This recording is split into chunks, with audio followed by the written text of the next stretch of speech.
Salut à tout le monde qui nous suit partout. Partout où vous vous retrouvez, nous vous saluons et nous vous souhaitons des bonnes choses, bien des bonnes choses sur notre chaîne Gustave Tutoriel. Et nous avons encore une série d'exercices qui nous a été envoyée par nos amis de Mbujimayi, au centre de la RDC. Et votre résolution est là. Donc, la résolution à votre exercice est là. Alors, vous allez comprendre ensemble avec moi que l'exercice, nous faisons en fait la résistance des matériaux. La résistance des matériaux.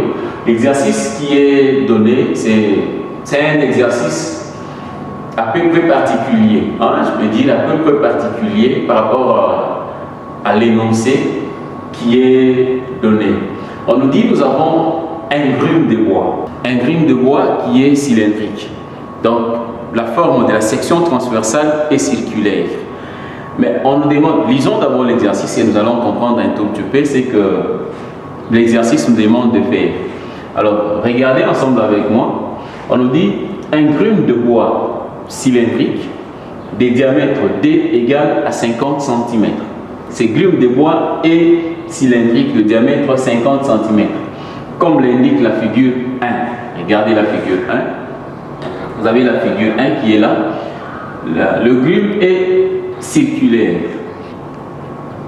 Et vous allez voir qu'avec ces grumes ici, on nous demande de déterminer, de découper une poutre à l'intérieur, une poutre en bois. C'est ça la poutre rectangulaire, en bois à l'intérieur, mais avec une condition. Voilà, on y va. Quelles sont les dimensions B et H? Donc, quelles sont les dimensions que nous pouvons donner à cette poutre qui sortira de l'intérieur de ces grumes B et H? On nous dit quelles sont les dimensions B et H pouvez-vous donner à une poutre rectangulaire qu'on pourrait découper dans ces rondins cylindriques pour que cette poutre ait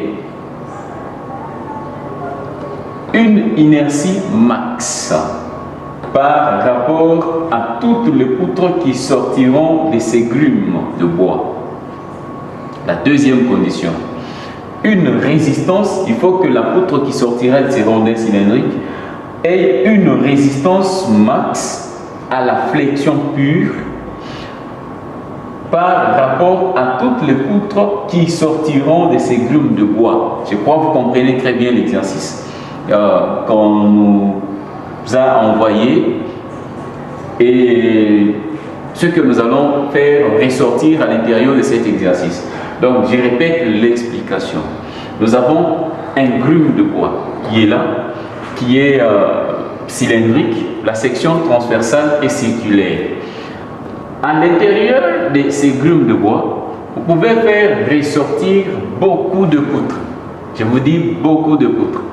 Si je coupe, je prends la scie, je coupe ici, je coupe ici, là, je fais ça, j'aurai une section rectangulaire. Si je le fais à partir d'ici, j'aurai une autre section rectangulaire. Si je fais à partir de là, j'aurai une section rectangulaire. C'est-à-dire je peux faire sortir des poutres de différentes sections à l'intérieur ici, de ces cercles de diamètre D. Maintenant, la condition qu'on nous donne, c'est que de toutes les poutres qui peuvent sortir à l'intérieur ici, il n'y aura qu'une seule poutre qui aura une inertie max par rapport à toutes les autres poutres et il y aura une seule poutre qui aura une résistance max à la flexion pure. Quelles sont ces poutres-là? Alors, on va essayer de faire cet exercice en 2 vidéos. On va faire ceci en 2 vidéos. Pour éviter un peu de longues vidéos, nous allons traiter le premier cas dans une vidéo, le deuxième cas dans une vidéo, et vous allez comprendre le principe. Le principe, c'est ça en fait le travail d'un ingénieur. Lorsqu'on te donne un exercice, on te dit fais sortir une poutre qui aura une inertie max 1 par rapport à toutes les poutres qui sortiront de ces rondins cylindriques. Là, il faut voir quelles sont les conditions que vous pouvez poser pour faire sortir cette poutre-là. Je prends le premier cas qui est l'inertie max. On doit avoir l'inertie max. Avoir l'inertie max. Quelles sont les dimensions? Donc B et H sont des dimensions inconnues. Quelles sont les dimensions B et H pour que la poutre qui sortira de ces rondins cylindriques ait une inertie max par rapport à toutes les poutres? Par rapport à toutes les poutres. Bien sûr, nous allons essayer de voir. Lorsqu'on dit avoir l'inertie max, nous avons un rectangle. On a fait des démonstrations pour des surfaces géométriques, des figures géométriques. Il y a eu des triangles, des rectangles. On a déduit des formules spécifiques par rapport à chaque surface. Et on a dit l'inertie max, lorsque vous avez un rectangle, le moment d'inertie est égal à la base par la hauteur divisé par 12. C'est l'inertie max d'un rectangle. Donc par rapport à l'axe de flexion max. Alors ici nous avons bien sûr deux axes. Nous avons l'axe des Y et l'axe des X.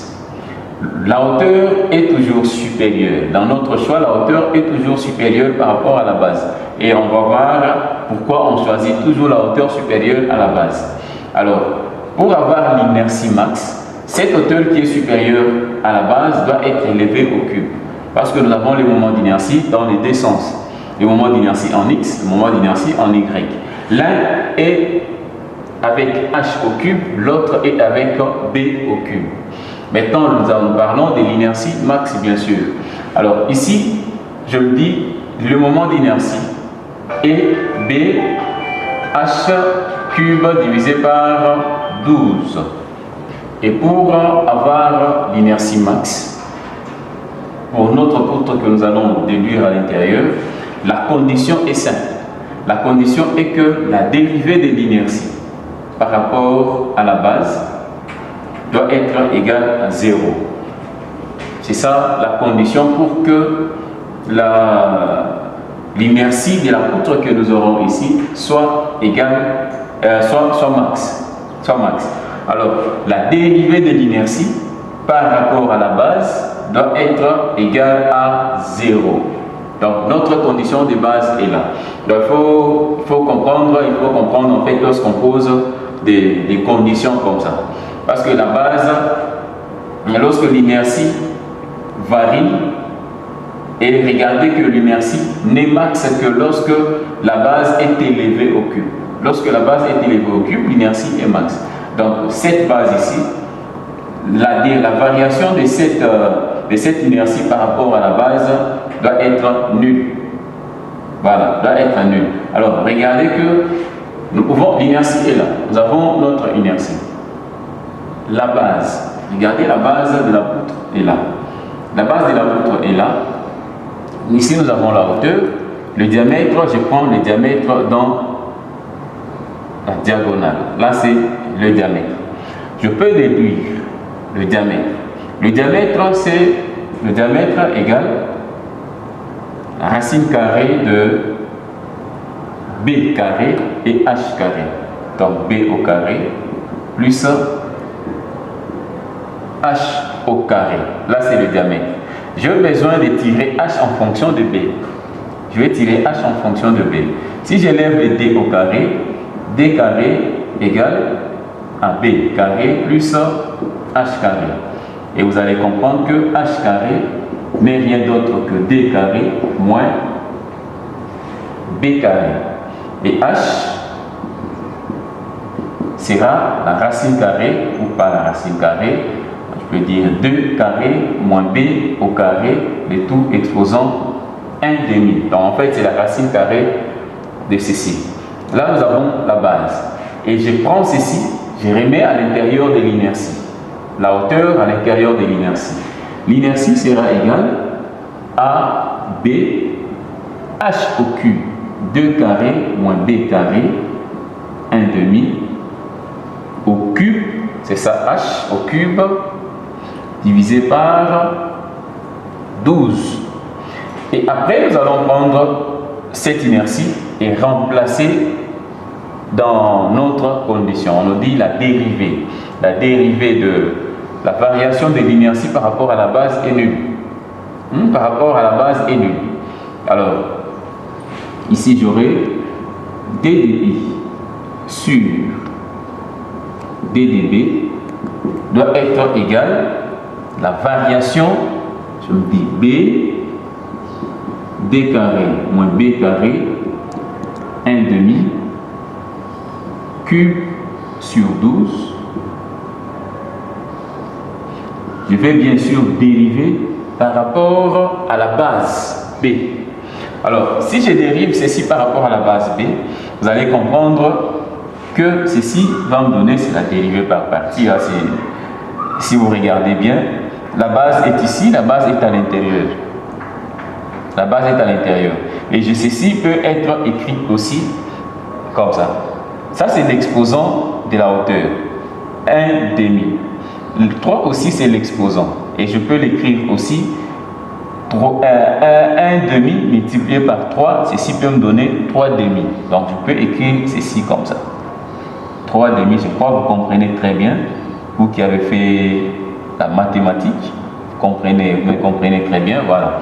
J'écris 3 demi. Et je vais dériver ceci. Je dérive.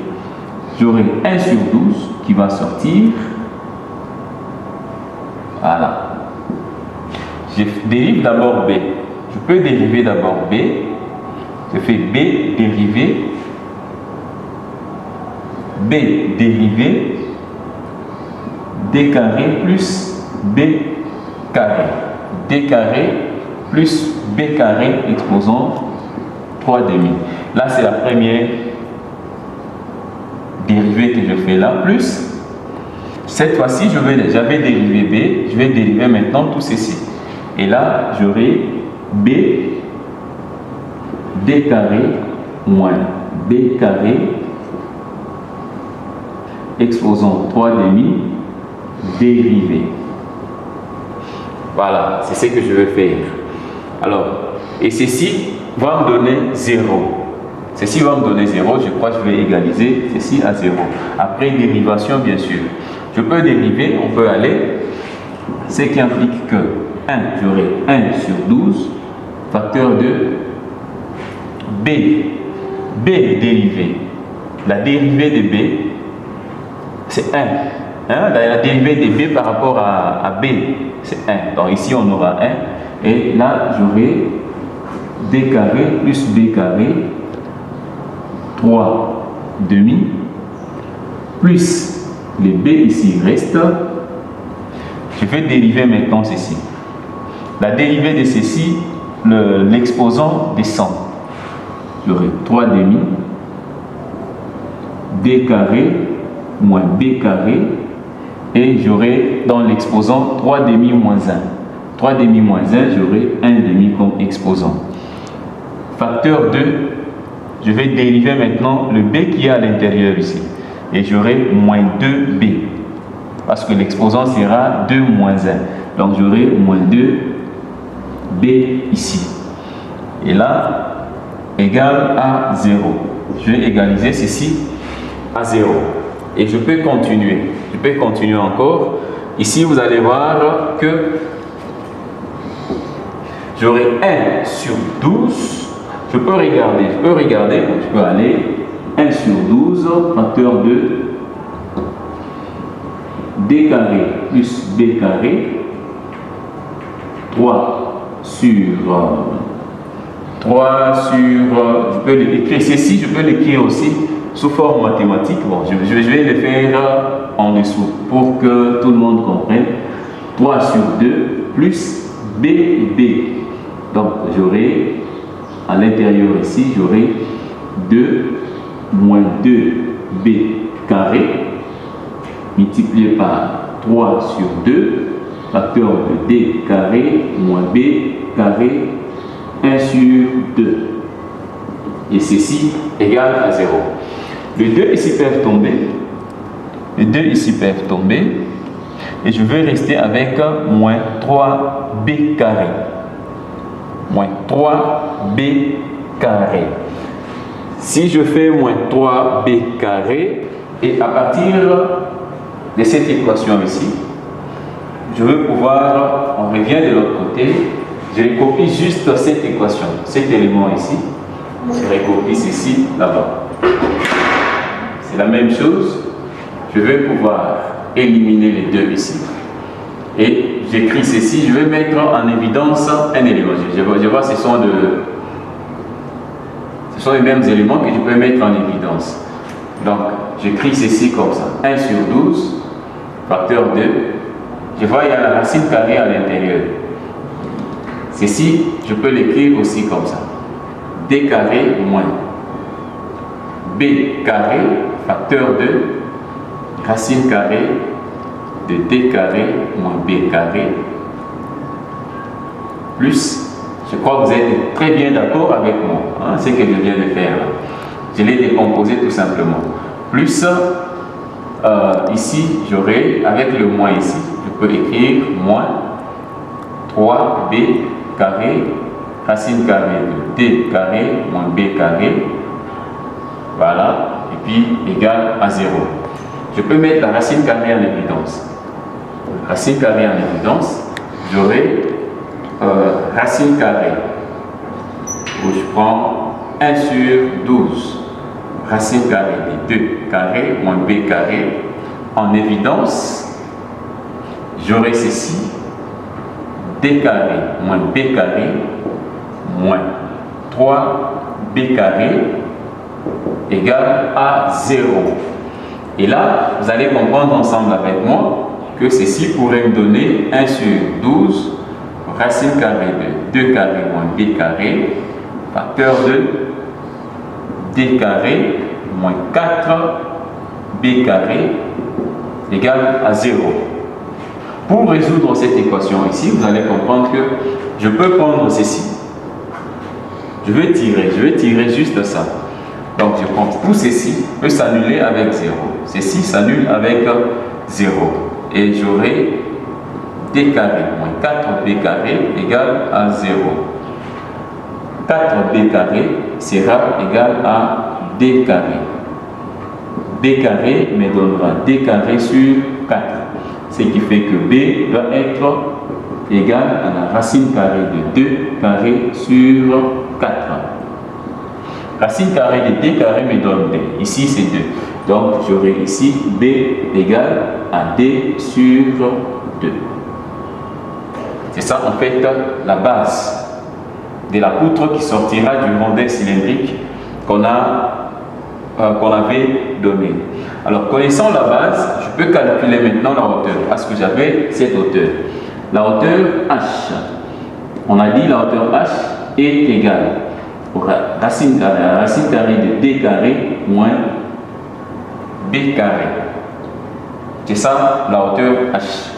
Ceci me donne racine carrée de 2 carré moins B carré. B, c'est ça. J'aurai D carré sur 4. Et là, j'aurai racine carrée de 4D carré moins D carré sur 4. Et vous allez trouver ensemble avec moi H égale à la racine carrée de 3 sur 2D. Donc, racine carrée de 3 sur 2D. Ce sont là les dimensions de notre rectangle que nous avons trouvé. Donc, je peux le répéter là-bas. J'aurai B égale à D sur 2 et H égale à la racine carrée de 3 sur 2D. Ce sont là nos deux dimensions du rectangle que nous avons trouvé. Alors, on nous a donné maintenant, on nous a dit le diamètre égal à 50 cm. Quelle sera la dimension de la poutre qui sortira de ces rondins cylindriques pour avoir la résistance, pour avoir l'inertie max? par rapport à toutes les poutres qui sortiront de ces cercles-là. Alors, connaissant le diamètre, je peux calculer la base. Base égale, la base sera égale au diamètre 50 divisé par 2, 25. Donc, la base sera 25 cm. La hauteur h égale à la racine carrée de 3 sur 2 multiplié par 50. Et vous pouvez trouver h, calculer. Je prends ma calculette, je vais voir ce que ça va donner. On peut calculer aussi ensemble avec moi. Vous calculez racine carrée de 3 multiplié par 50 divisé par 2. Et je trouve 43,3. 43,3 cm. Et là, nous avons les deux dimensions du rectangle. Donc, si je calcule, je trace ceci, notre poutre sera dans un rondin comme ça, et la poutre aura comme dimension 25 et 43,3 cm. C'est ça notre poutre qui sortira de ces cercles-là. Si nous calculons le moment d'inertie, base, hauteur au cube sur 12, vous aurez la base comme base 25, la hauteur 43,3 au cube divisé par 12. Et l'inertie que nous allons trouver sera 25 multiplié par 43,3, exposons 3 divisé par 12, et je trouve l'inertie 16,91 30,7 cm exposant 4. Voilà, c'est ça l'inertie max que vous allez trouver pour la poutre qui sortira de ces rondins cylindriques là. Quelle que soit, je vous assure, quelle que soit la poutre ou la dimension de la poutre que vous allez trouver à l'intérieur de ce rondin cylindrique là, il n'y aura pas une poutre qui aura un moment d'inertie supérieur que ça. Non? Il n'y aura pas une poutre qui aura un moment d'inertie supérieur que ça. Donc, si vous revenez ensemble avec moi ici, comme dimension ici, nous avons trouvé la base égale à 25, la hauteur égale à 43,3 cm. C'est cette poutre qui aura l'inertie max. Si vous prenez la base égale à 20 par exemple, base égale à 20, et sur base de la formule ici, vous remplacez la base égale à 20, vous tirez la hauteur, calculez les moments d'inertie, vous allez vous rendre compte que tous les moments d'inertie que vous allez trouver seront toujours inférieurs par rapport à l'inertie que nous avons trouvée, l'inertie de la section que nous avons trouvée. Nous sommes à la fin de notre exercice et j'espère très bien que vous avez très bien suivi. Vous avez très bien suivi la résolution de notre exercice. Quels que soient les cas que vous allez rencontrer, et on vous demande de déterminer la section de la poutre qui sera déduite à l'intérieur d'un rondin cylindrique. Utilisez cette formule, utilisez la procédure qu'on vient de faire et vous allez comprendre que vous allez déterminer la poutre qui aura l'inertie max. L'inertie max par rapport à toute le poutre que vous allez trouver à l'intérieur de ces rondins cylindriques. N'hésitez pas de nous suivre, n'hésitez pas de commenter, liker sur toutes nos vidéos, abonnez-vous massivement et vous ne serez pas déçus. Je vous rassure, vous ne serez pas déçus. Nous avons toute une série d'exercices que nous allons exposer sur ça et je crois que vous allez découvrir bien des bonnes choses. La vidéo qui suit va traiter le même cas, mais seulement avec, là nous allons déduire maintenant une poutre à l'intérieur de ces rondins cylindriques, mais une poutre qui aura la résistance max à la flexion pure. Résistance max à la flexion pure. Et on va poser une condition. Il y a tellement de conditions par rapport à la condition, bien sûr, qu'on nous donne. Lorsqu'on nous dit inertie max, il y a une condition. Lorsqu'on nous dit la résistance max à la flexion pure, il y a une condition. Lorsqu'on vous dit la résistance max, par exemple, au flambage, par exemple, il y aura une condition. Il y a toujours des conditions à chaque fois qu'il y a des problèmes. Hein? À chaque problème, il y a des conditions. À chaque problème, il y a des conditions, il y a des solutions. Donc c'est en fait ça. Restez connectés sur notre chaîne Christ Tutoriel et on se voit à la prochaine vidéo. Merci beaucoup. Bye.